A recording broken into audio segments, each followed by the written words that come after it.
Oh, hello. I'm just here enjoying a nice frothy mug of ale.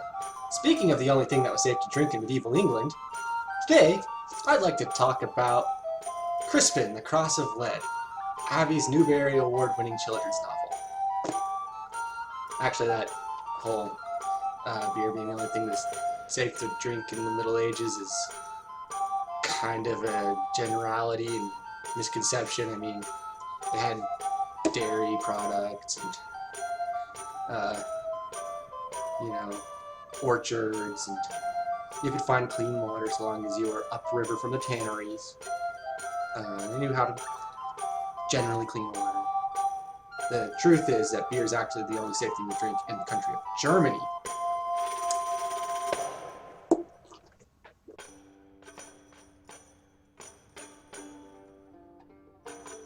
Now, if you'll excuse the background noise of my cat trying to dig treats out of a cardboard box, let's start by talking a little bit about medieval England. Specifically about the Peasants Revolt, because the ideology and the philosophy of the Peasants Revolt weighs heavily on the subject of this novel. Now, to really talk about the Peasants Revolt, we need to start with a discussion of feudalism. So buckle in, this is probably going to be about 4/5 history to 1/5 novel review. So, first, a very simple breakdown of feudalism, probably overly simplistic breakdown honestly, is the king was at the top, and the nobility, one level down, owed vassalage to the king, and then you had the peasant classes who owed labor to the nobility. Now, this was a pretty good system for the time because it meant everyone got protection and castles, and then the king got funding and the nobility got food and workforces to take care of their manors and fields. But we're obviously getting into an oversimplification, and this will be very important as we talk about the Peasants' Revolt. So, there was various types of peasants, and they related to the type of land that was on a nobleman's manor. Now first, the land most closely held by a nobleman near his manor was his domain, and that was D-E-M-E-S-N-E in the Old English nobility, French, and other French. We probably have different words for it in Italy and Germany, depending on where you were. And the domain was land directly held by the lord. This would have been things like public works, the roads, his hunting grounds, mills, chapels, defense works, and then you had the farmable lands, the agricultural lands on the domain that were most often worked by the serf under the system of corvée, which was a system of unpaid labor. They got to live on the domain under the protection of the lord of the manor, but they couldn't move without the allowance of the lord, and they gave part of their production to the lord. And then later, as money began replacing the barter system in medieval England, they were paid a wage and then paid that wage in tax. Now, I want to note here that serfdom was distinct from slavery. Distinct from slavery as we know it in the modern context. And that these people were not property. They were free citizens of the Kingdom of England. They had legal rights. They could go to court. They could make legal complaint against their lord for mistreatment. And this will come up to some extent later. Now, next you had the lanes, and this was also part of the system of serfdom. So you can kind of, it's not always simple to just draw a direct distinction between serfs and villeins.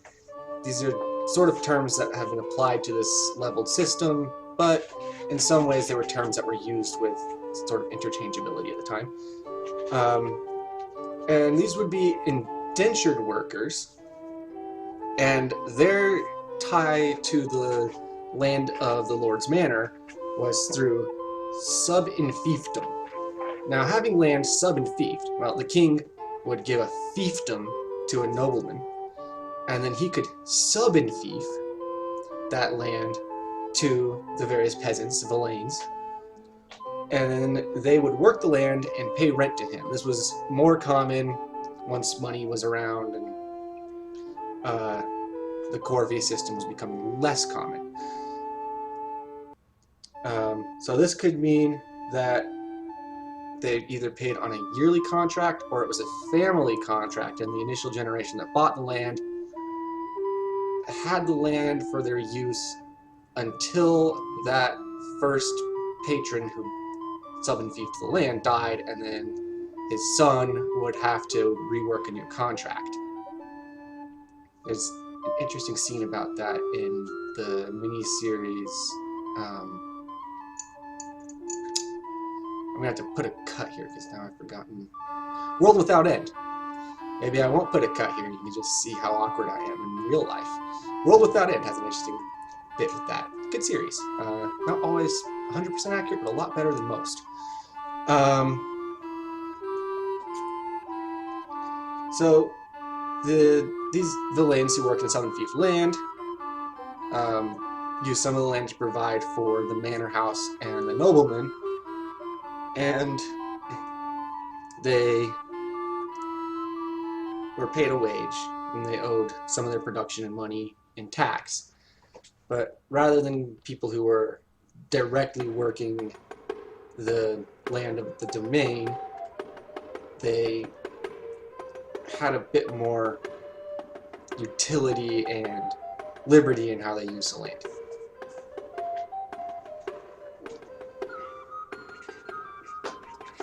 And then, of course, you actually have the free peasants, the freemen. Now, I've heard some of these terms used as cotters. I'm not sure about that. I couldn't find a particularly good source to follow that up. But free peasants might rent land from a lord, but then, because they were freemen, they had absolute control over what they wanted to use that land for. So, they were subject to the laws and jurisdiction of the manor,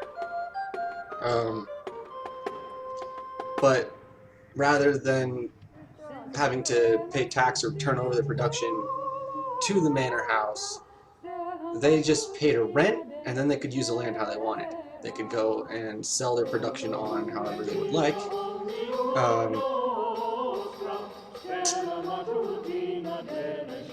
But then they also existed outside of the manor system because there were jobs other than farmer in the Middle Ages, surprisingly. So you had the guild system, and guilds were groups of skilled craftsmen who banded together to control the quality and training and distribution of their craft. They could control who got to practice a craft in the larger cities, and by making it difficult to buy approved equipment or instituting extremely long apprenticeships, they kind of had control over who was considered the best in their craft. And this will become more relevant as we get into the Peasant Revolt, because there were some fairly influential guilds in medieval England at the time, and they weren't always necessarily the nicest guys. So now, as my cat continues to make distracting noises, pouncing on a plastic bag in the background, let's talk about the Black Death. A lovely little topic, that. Now, the Black Death was a sickness you might be familiar with. It killed around 75 to 200 million people throughout Eurasia, and up to 30 to 60% of Europe's population in total. It peaked in the years 1347 to 1351, and wiped out 50% of the population of medieval England. And so a lot of the people wiped out happened to be peasants. It wiped out a lot of nobility too, but frankly there were a lot more peasants than nobility. So the death toll on peasants resulted in wide availability of land and a decrease in laborers to work that land. So because of this sudden disparity in the number of workers and the amount of work that needed doing, a lot of the peasantry were able to start demanding higher wages. A lot of serfs were able to sue the noblemen of their manor for better conditions. And some also either legally left their masters through the courts or just fled and went to richer masters at richer manors who could provide better conditions. And this was doable because, frankly, those guys needed more workers too, so they weren't too picky about who showed up. And many other peasants were able to move into skilled labor careers, things like artisans, masons, smiths, and so you had this sudden increase in social mobility post-Black Plague, which is an odd silver lining to one of the most horrible events in history. Now, there was actually legislation passed by Parliament, there was a Parliament back then, to try to fix wages at pre-plague rates and reduce worker mobility so that every manor could still have its fair share of workers. But that was often ignored, because if you can afford to pay the workers more, why don't you just snipe your friendly neighbors' workers and use them to make your manor better? There was also sumptuary laws passed to prevent the free peasant class that was growing at the time to be able to obtain luxury goods. These laws were less ignored because the nobility liked being luxurious and exclusive. There was a perception that if you were born noble, it was because you divinely deserved it. So just because you were getting rich selling crap to Milan didn't mean that you should get to have purple cloth and Italian wives. I didn't actually research what these goods were. That's just a guess.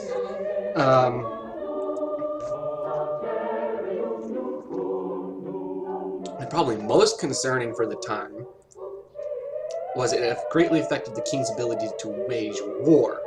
And this was very concerning because being incapable of killing Frenchmen was considered one of the worst things a king could do in England.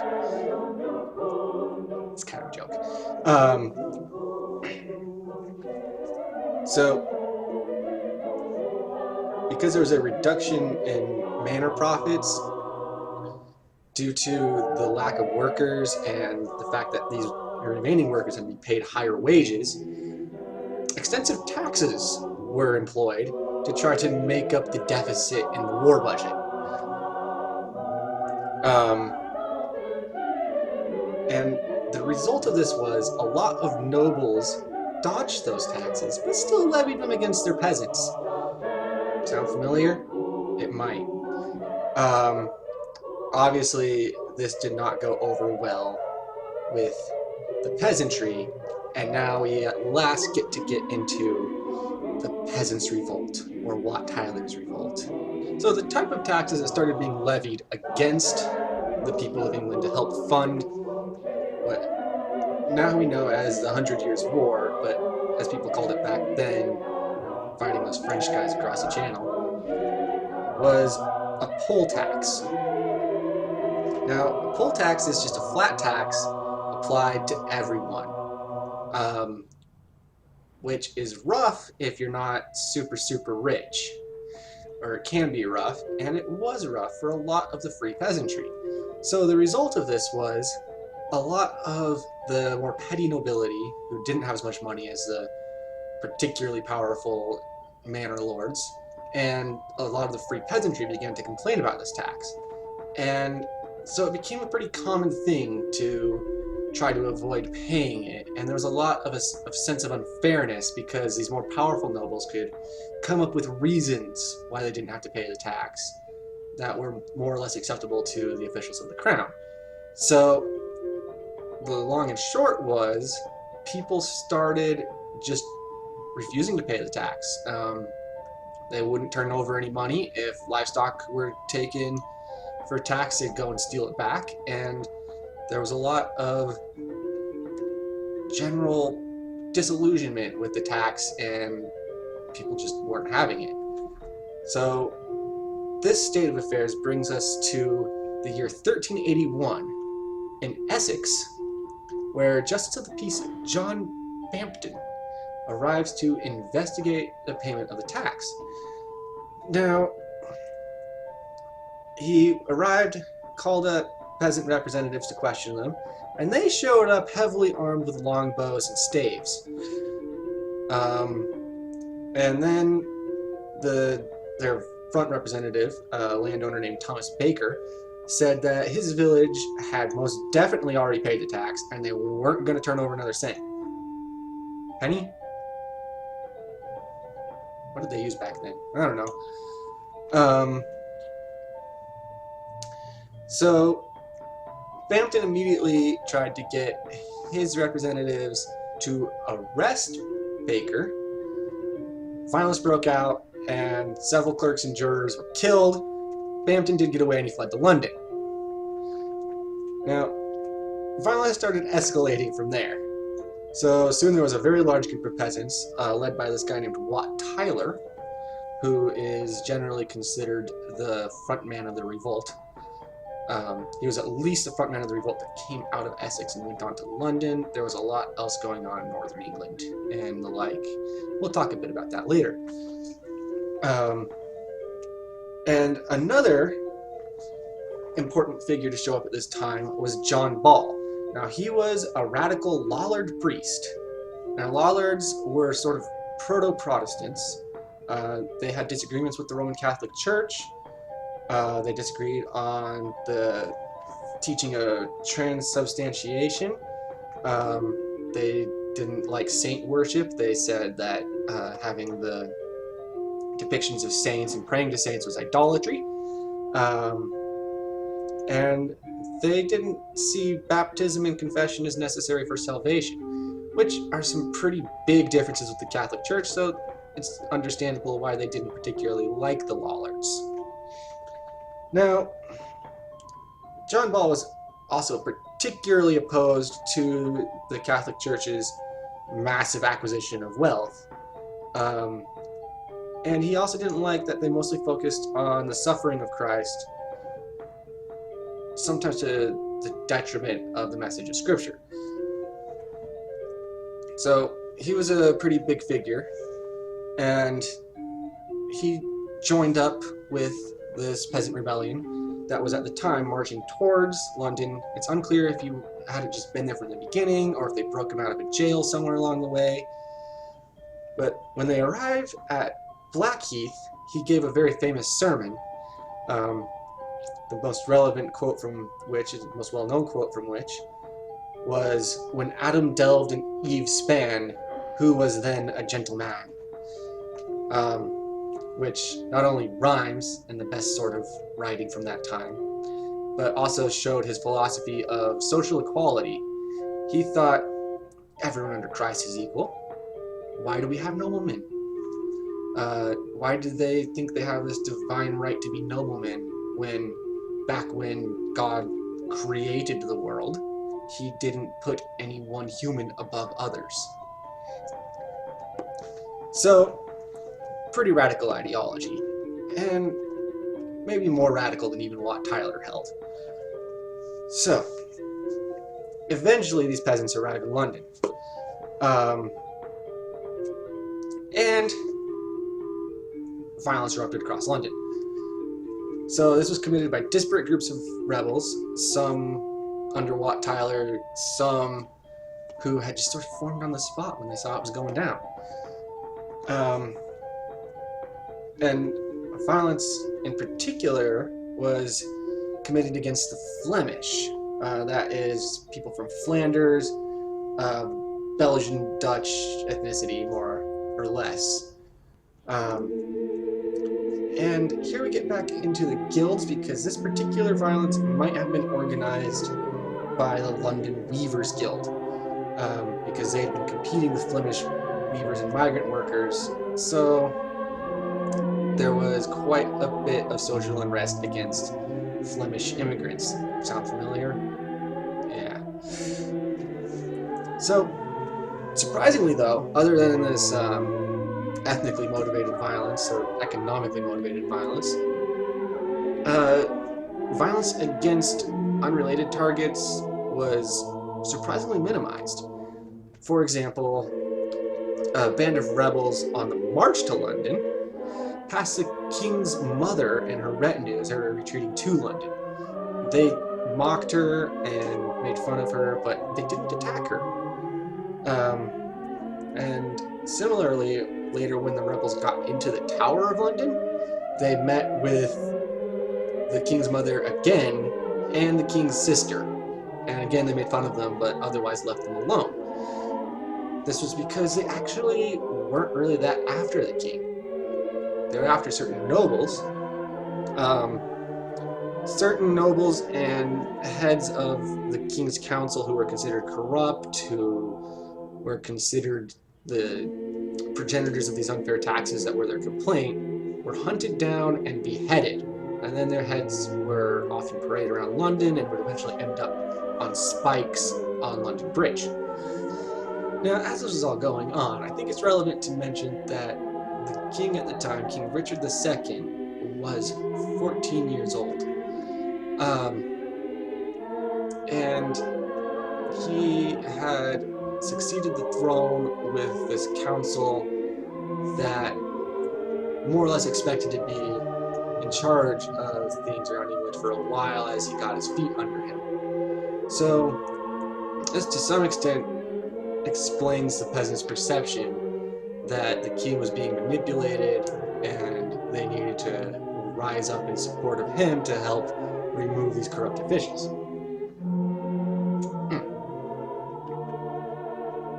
So, after a while, King Richard did meet with Wat Tyler and the rebel leaders and gave in to their demands.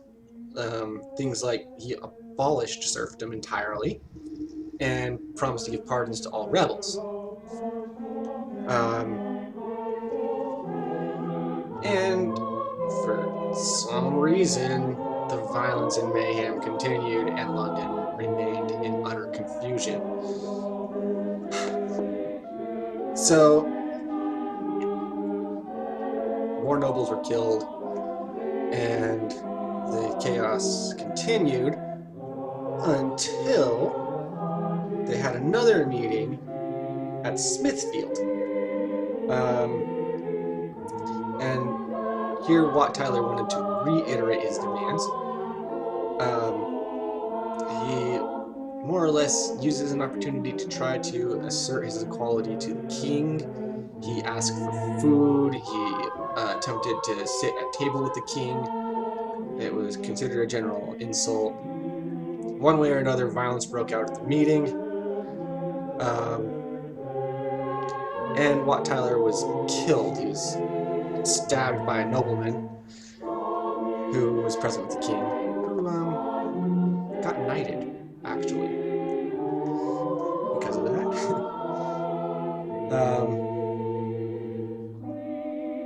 And from there were commands issued to different lords to suppress the revolt. Now, these commands had to be issued because there was law that stated the king was the only one who could legally summon militias or put out commands for execution. Raising your militia or executing people was illegal without royal authority. More or less likely so that manor lords couldn't easily start seizing more power from the king with military support or putting down people who supported the king over them. And then once this happened, the revolt slowly extinguished. And here we can get to some relevant sources about these laws and how we know that they were more or less taken quite seriously. Because in the north, Henry le Despencer, the Bishop of Norwich, independently put down rebellions around East Anglia. So, not that far north, but further north than London, I think. And not only did he raise a militia and march against rebel forces, but he also ordered some of their executions, which was totally against the law. So later we get the information that King Richard II granted him a pardon. And he granted very general pardons against anyone who had committed extrajudicial executions or raised militias, and also to many of the rebels as well, surprisingly. Anyone who had been involved in the destruction of a manor in London or involved in the killing of a royal official or nobleman were executed under royal order, but a lot of the rebels who had just generally caused chaos and marched on London in the first place were pardoned and could just go back to their lives. And this was sort of the philosophy at the end of the revolt. Everyone just sort of wanted to get back to status quo. No one really wanted to hold grudges or risk repercussions by angering people who had just the week before been their enemy. Notably, there were some executions of major rebel leaders. For example, that radical Lollard priest John Ball was executed on July 15th, 1381. He was actually hanged, drawn, and quartered. His head was displayed on London Bridge, and different pieces of his body were sent off to different parts of England for display. They really took law and order seriously back then. And at the end of the day, at least 1,500 people died during the revolt. And then everyone just tried to get back to normal. The king had asserted his power. The peasants hadn't quite gotten away with what they wanted, but the nobles hadn't quite gotten away with what they wanted. And that was more or less the end of a particularly violent, often cited but surprisingly footnoted in its time event in history. A few paces from the river's bank on the village side stood one of the stone crosses that marked Stromford's western limit. Covered by mystic markings, this cross had been erected where St. Giles had once appeared. There, on the river's low, tree-lined banks, stood our noble's house, Lord Furnival's manor, the grandest house I knew. It was where the steward had lived for many years in the absence of the knight. With stone walls 2 levels high and small windows, the manor was to me like a castle, high, mighty, and impenetrable. Inside, I had never been allowed to enter, but I had been told, was an arched hall with a long trestle table and benches, several sleeping rooms, and a chapel. One of the walls hung pictures of saints, along with ancient battle shields. A lower level was a large storage place meant for the wheat and other foods the village produced. Opposite the manor house, across a road, was the mill. Smaller than Lord Furnival's dwelling, it was built of stout timber with grinding wheels of massive stone. These wheels were turned by river water, delivered by a run. Not only did the mill grind our wheat and barley at a cost, it contained the ovens where we villagers, by the steward's decree, baked our bread, which required yet another fee. A road led from the river bank. Once a traveler had crossed the river, a road led east and reached another road that ran north and south. Where these roads met, our stone church, St. Giles by the river, stood with its ancient bell.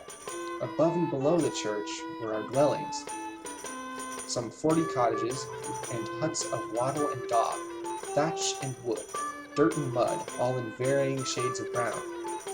North of the village was the commons, where we peasants grazed our own oxen and sheep. Here, too, were the archery butts, where men of age were required by King Edward's decree to practice every Sunday. It was also the place where the public stocks and gallows stood. The land for growing crops was laid out in long, narrow strips. One of 3 strips was planted with barley, another wheat, and the third, final, lay fallow for the grazing of the manor's cattle. As for the 2 roads that passed through Stromford, all I knew was that they led to the rest of England, of which I had no knowledge. And beyond England, I supposed, came the remaining world. Great Christendom, a priest called it. But in all my life, I'd never gone past the boundary crosses which marked the limits of our village. Yes, now we are going to get to Crispin, the Cross of Lead. Well, hi. I think from just that passage I've shared with you, you can tell from what we talked about earlier that this book does a lot for historical accuracy. Just in that we get some explanation of the operation of the manor system. He brings up the law of requirement for practice in archery that was instituted during the 100 Years' War and for the most part gave the English their edge against the French. And hey,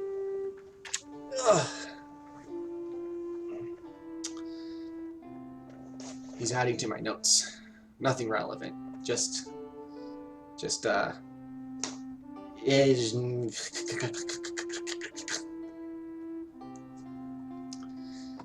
don't know what that means.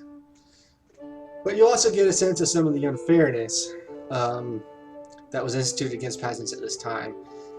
The sort of peasants largely described in the novel would be these serfs and villeins, so people not necessarily key to the start of the revolt, but they likely would have had a part in it.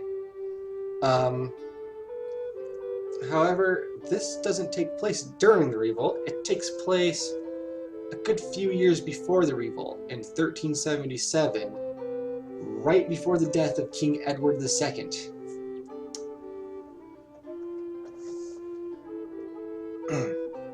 So this was a novel written in 2003 by Avi, which is the pen name for Edward Irving Wardis, which I assume is public knowledge, so hopefully he doesn't get mad at me. Hopefully he sees this video. That would be cool. Anyway, it was originally written in verse after the style of the 14th century Middle English poetry of the time, like Chaucer. He eventually gave up on that, but because of that start, much of the book is still in iambic pentameter, which does give it this nice authentic flow that I think is important in writing historical fiction or even fantasy. I think it's important to be careful with your writing style and vocabulary choice to try to evoke the time period you want to represent. And Avi does this very well. So, the story was initially inspired by a lecture by Dr. Teofilo Ruiz, the chair of the history of the department, the chair of the history department at UCLA. He still is. And the book is actually dedicated to him, because Avi and his wife were driving through the Rocky Mountains and they were listening to the lecture, and it got Avi thinking, there's probably a story in here somewhere. And that was the kernel for the creation of this novel.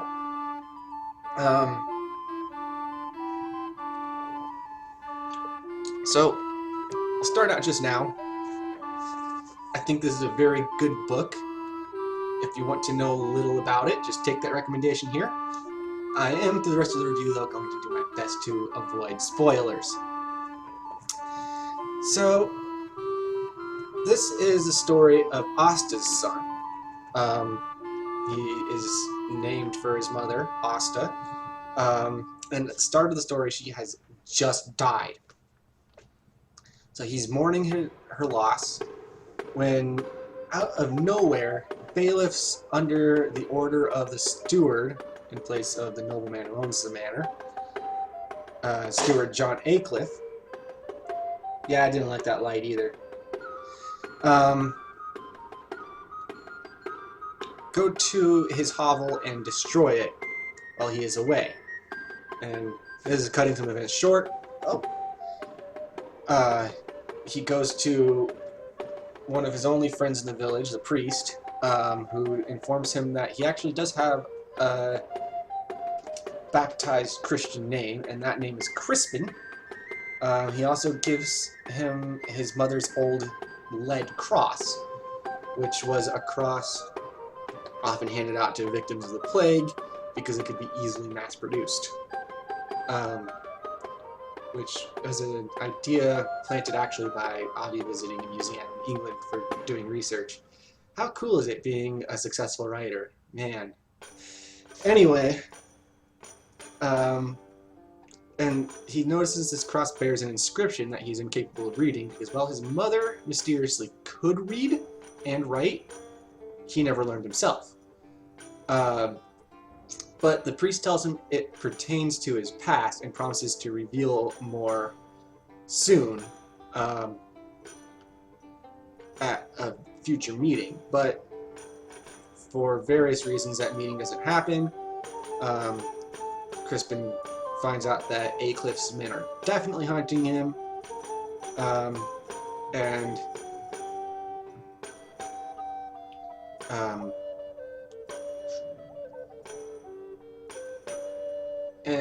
he's been declared a wolf's head, which is a legal term at the time. In the novel, it is used to refer to an outlaw who has their rights stripped away from them and can be killed by anyone on sight. In actual historical context, the common law of England allowed for people to make a writ of outlawry, or capita lupinum, may have a wolfish head, as a translation from the Latin. And it was hard for me to say whether Aycliffe doing this was legitimate. I'm not going to say it's not historically accurate, because whether it's illegal or not, Aycliffe's a bad guy, so he might very well do something that's against royal decree. But on the one hand, it's common law, so there's judicial precedent for any official declaring a caput lupinum against a murderer, which is what Crispin has been framed for.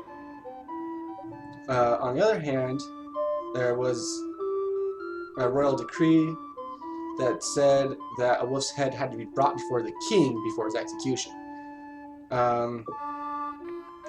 And I personally think that was probably the most likely way the law would have been interpreted in 1377. But at the same time, it's fairly common knowledge in England at this time that King Edward II is on his deathbed, and John Aycliffe, once again, not a good dude, so he's probably not obeying the letter of the law. So we can see very early on in the book, page 3,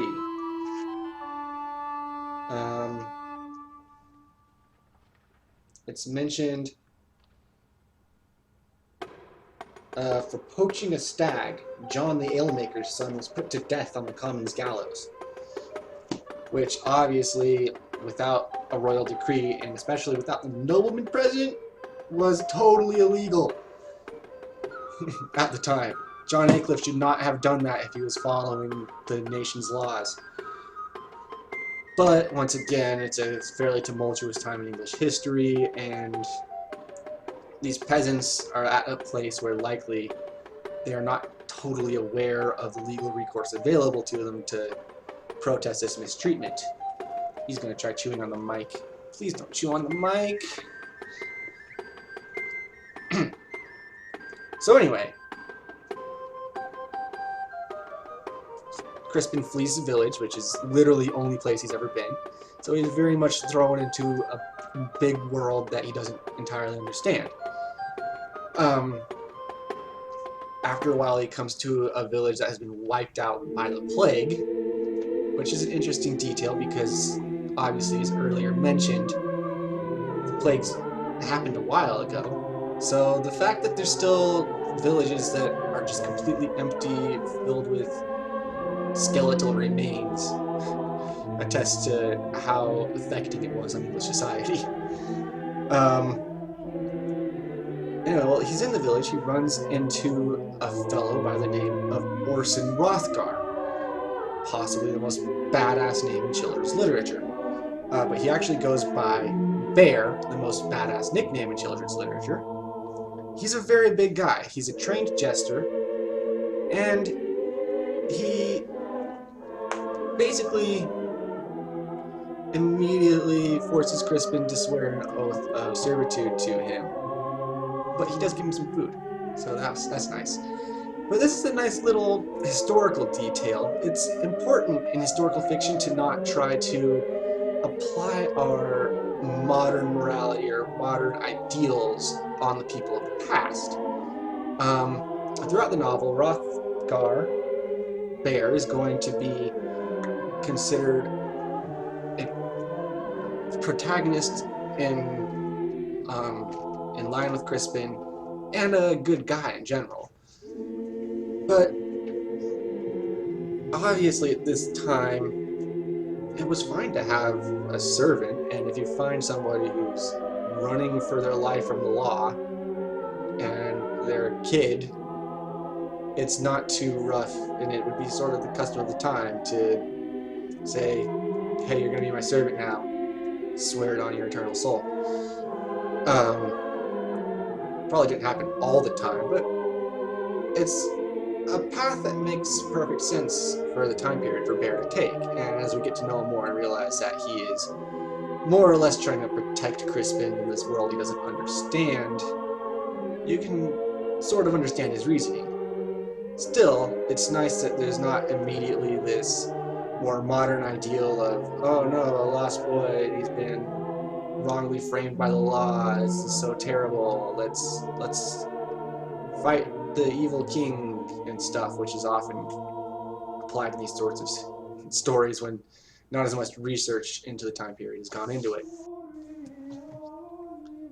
Bread clutched in my trembling hand, I crept into a corner of the broken church, as far from the monstrous man as I could go.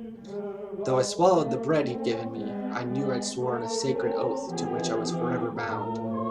For better, I thought, to have died on the road. Hearing him move about, I stole an anxious glance in his direction. He had sat down again, but in such a place so as to prevent me from bolting. What's more, he was staring at me with his moist, sly eyes. I dared to look back with the greatest loathing I'd ever felt. Ah, boy, what does it matter? He said, speaking in a far softer voice than before. You didn't truly expect to live without a master, did you? I made no reply. Or do you believe that someday none of us will have masters? Unable to find words for my misery, I remained mute. Answer me, he cried, making me jump. Do you believe that someday none of us will have masters or not? I shook my head. Why not? God, I said, gulping down my misery, has willed it otherwise. And yet, he said, leaning toward me and leering, when Adam plowed the earth and Eve spun, who then was a gentleman? His question was so unusual, I could not respond. You don't like my sense of humor, he said. You think it's treasonous? I wanted to say yes, but was too afraid. You needn't be so resentful, he said. When you've lived as much as I, you'll learn to neither trust nor love any mortal. Then the only one who can betray you is yourself.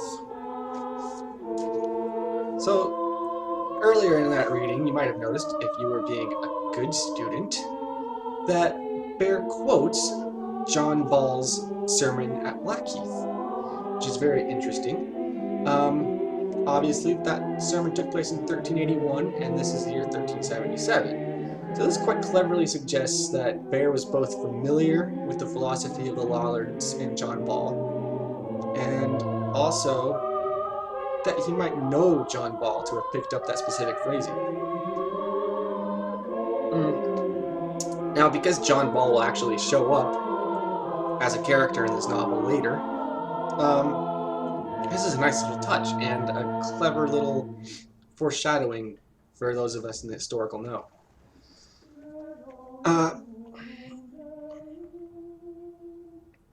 Because later in the novel, John Ball does make an appearance. and he speaks as though he was organizing a rebellion or some form of civil revolt for some time. And in talking with different characters in Bear, he suggests he wants to use the tenuous state of the monarchy at the time. King Edward was expected to die any day, and his son Richard, who was expected to take the throne, was also seen as probably not the most immediately reliable monarch. So he mentions wanting the apprentices to do away with the guilds, which might have been the case, a part of his philosophy and the idea of fostering equality. It wasn't necessarily a goal of the eventual rebellion, as the guilds eventually took a leadership role in the revolt.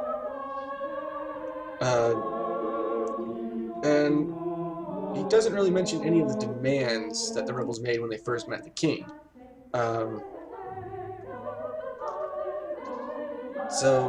Well, he is talking about taking out the guilds and the social equality. It's not really mentioned about the just the elimination of serfdom and the perceived as corrupt council,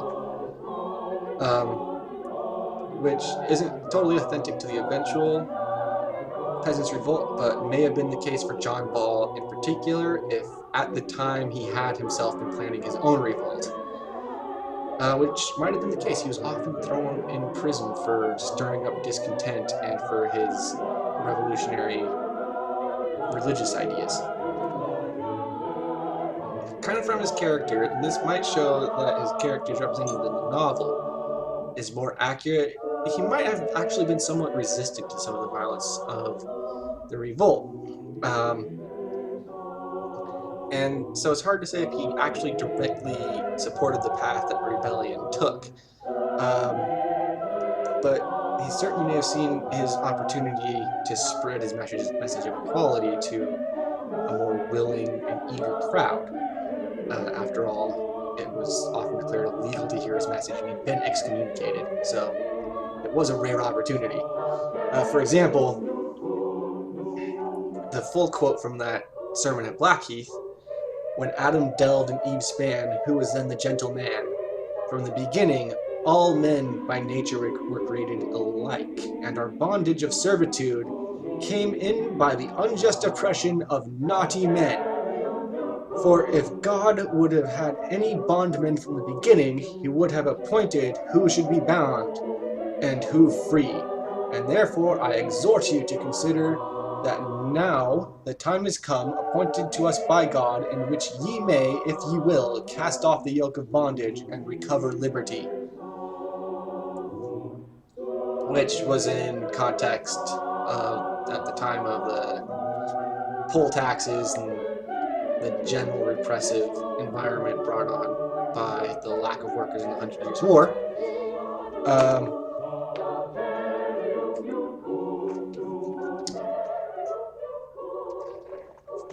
But once again, we can see that maybe John Ball wasn't completely aligned with where eventually the rebellion went. In the novel, we can see on pages 200, 201, there's a meeting between John Ball and Bear, and it shows some accuracy in that scene where he blames the corrupt nobles in Parliament, but he does say that there should be a rightful king in power. And this was how the rebels of Kent went on to see things. One of their slogans was, "With King Richard and the true commoners of England," which John Ball repeated during his Blackheath sermon. So we can see that he did share ideology with the rebels, and that's reflected in this novel. It's hard to say how much of a leadership role he actually took, though, which is where there are questions in the novel.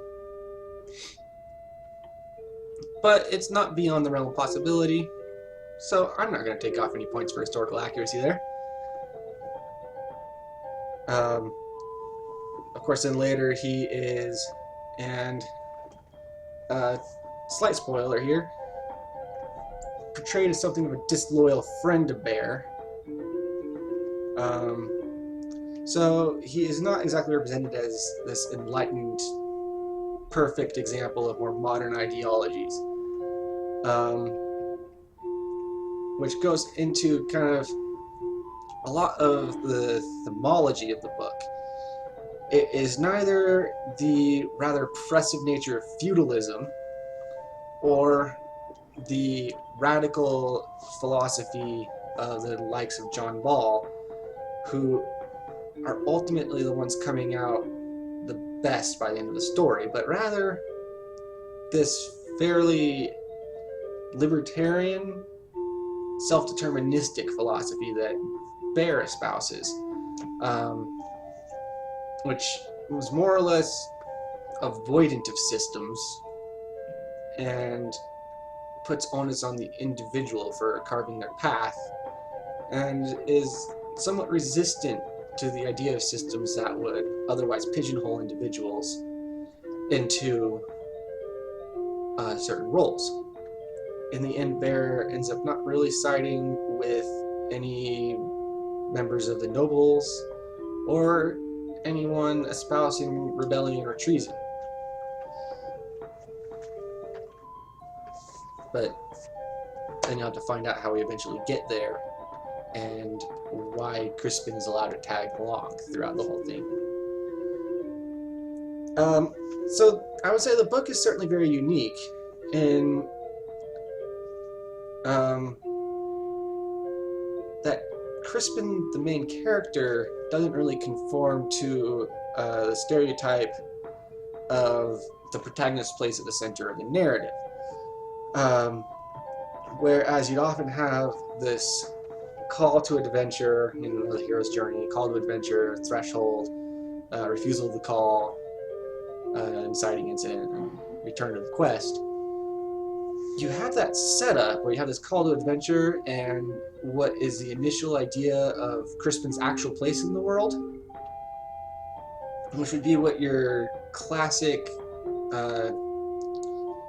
fantasy hero or classical novel hero would do. But instead, Crispin is constantly resistant to his place in the world. He and Bear struggle to be free from their pasts, rather than laboring for any ideology, or laboring for the success of another. As things advance, you find out that Crispin could be quite important to this power play between the nobles and the peasantry.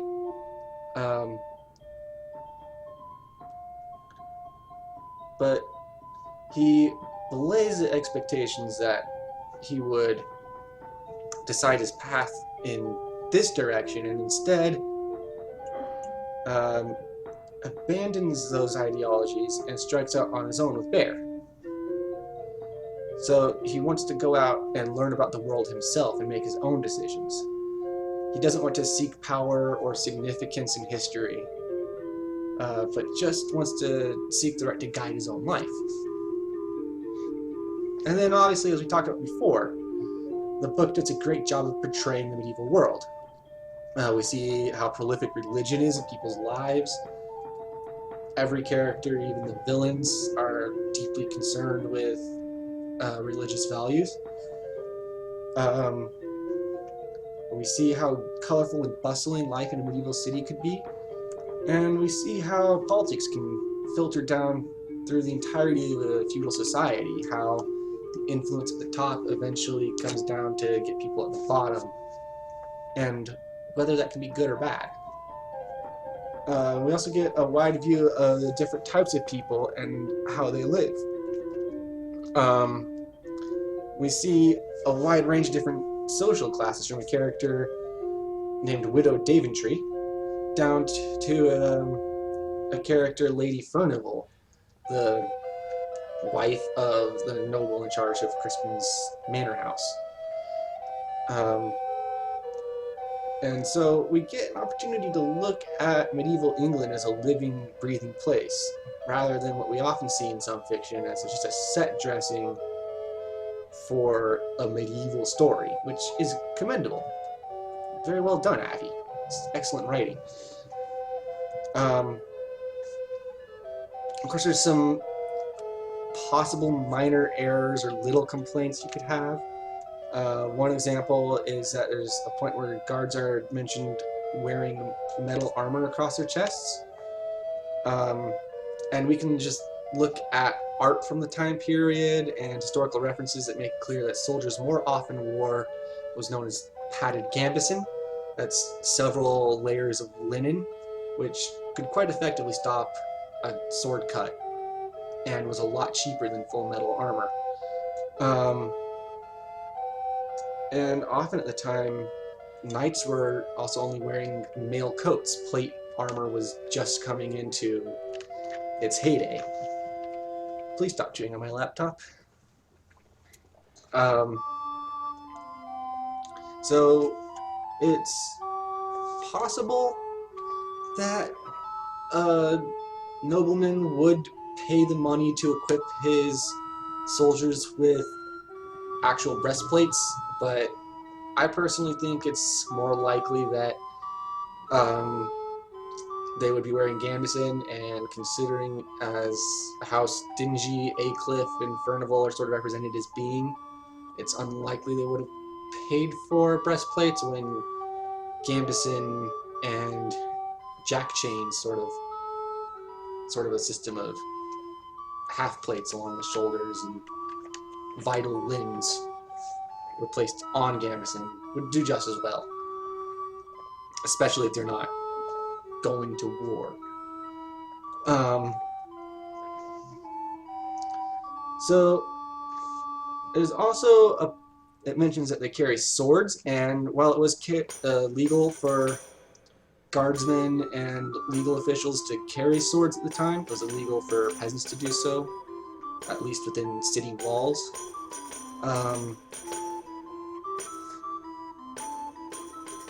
Honestly, at the time, spears were also very common, so even if these guardsmen were carrying swords, I would expect that some of them at least would have spears as well, which is a small nitpick, but I don't know. Medieval weapons and armor are kind of my thing. I get into them. So not a big mistake, but thought I'd mention it. Didn't make the book any worse. Otherwise, the only really bad thing I can mention of it is looking at the somewhat narrow view of the characters. It kind of overemphasizes what serfdom was like. Crispin is certainly an exceptional case, and that's made clear in the story. And honestly, it makes sense that he is particularly impoverished and bad off. But at the time, you had a lot more of this villein and sub-enfeoffment system, and money was much more common than it had been a century before. So serfs were less common and often had more autonomy than is represented here, which is fair in the context of the narrative, but could give kind of a slightly incorrect impression. We'll say that it certainly happened. Crispin isn't an accurate representation of what serfdom was like, just somewhat of a rare one. And other than that, you have sort of the discrepancies with execution laws, which we can chalk up to just the villains being generally unlawful. But it is there, and it's not explicitly mentioned in the story, so bring it up. And then you had how it kind of made it seem like the rebels were opposed to the guild, to the guilds, a little questionable on that, as the guilds ended up being pretty influential in the revolt. But it's possible that John Ball might have been resistant to the guilds, so Once again, not a huge accuracy problem. Otherwise, in conclusion, I'd say that it's a really fantastic, exemplary piece of historical fiction, and Avi absolutely deserved the Newbery Medal he was awarded for it. And it is certainly the most distinguished contribution to American children's literature. Furthermore, didn't care for it. So, I would definitely recommend you pick up and give a read to Crispin, the Cross of Lead. There's also 2 sequels. I've read one, not the other. I'll probably have to try to pick them up later sometime. And finally, I will just say, look in the description below for links to my social media, Twitter, Facebook, and check out my Patreon there. You can go there, support my Patreon, you'll get to read some cool fiction I write, and maybe even get a book of your very own that I put my name in. Seriously, check it out, please. Yeah. Anyway, thanks for hanging out with me and talking about a book. And let me know if you like historical fiction or if you'd like to maybe hear about a different genre. We'll have some fun later on. Thanks and goodbye.